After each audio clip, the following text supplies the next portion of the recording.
Hello and welcome to Prairie Woods Environmental Learning Center near Spicer, Minnesota. We're so bummed out that you can't be with us here today, but come along for a water wetland ecology class. Now when we start talking about water ecology, we'll break those words down a little bit and talk about the ecology, the eco-ology. So we have the ology part, which means the study of. Eco is the ecosystem or the environment. So when we talk about ecology, we're talking about the study of the ecosystem. And what ecosystem are we talking about? Talking about the wetlands here out at Prairie Woods Environmental Learning Center.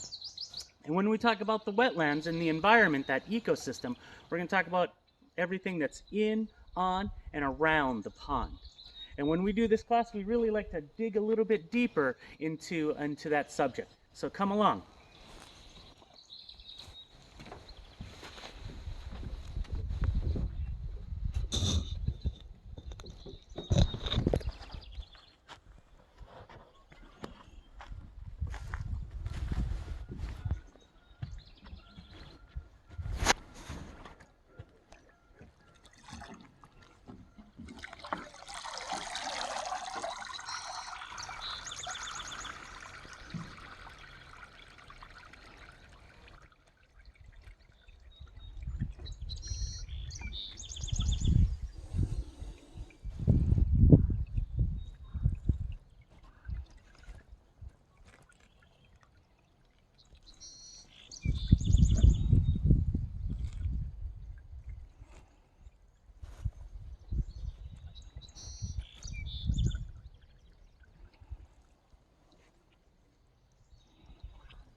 So we spent some time digging in the water over here and found quite a few little critters. Now the ones that we're going to be looking at today are called macro invertebrates. Macro means that they're big enough that you can see them with your eye, and invertebrates means that they don't have a backbone. So we're going to check out these macro invertebrates. So come on in and take a look.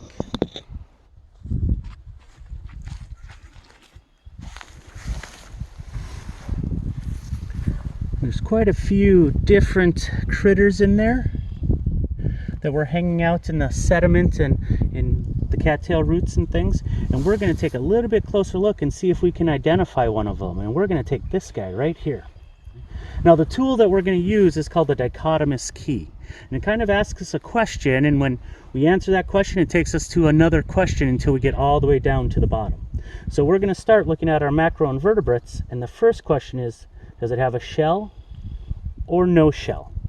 And if you look over here for the shells, it's talking a lot about snails and mussels and clams. So does it look like our guy there has a shell? No, not really. So that's going to bring us over here.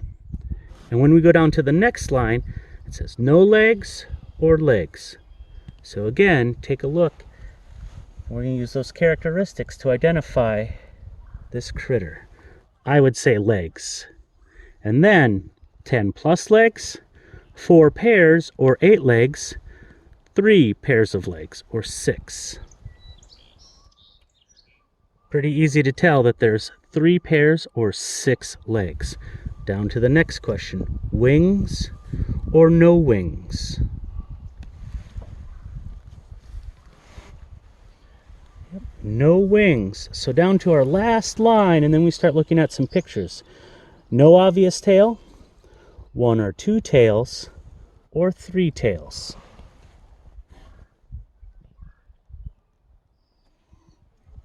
That would fall under the no obvious tails. And then we start to look at the pictures of which one it looks like.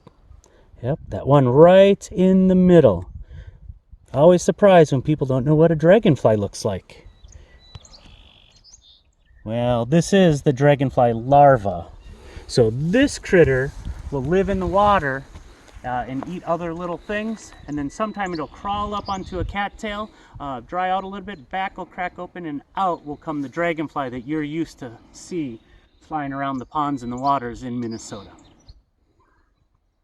Okay, let's take a look at some of the other critters that we found. We'll move the dragonfly out.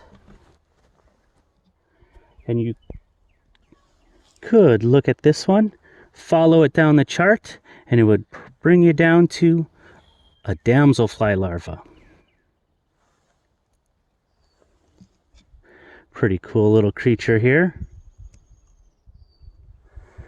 You can see that the little guy is inside of some twigs and branches.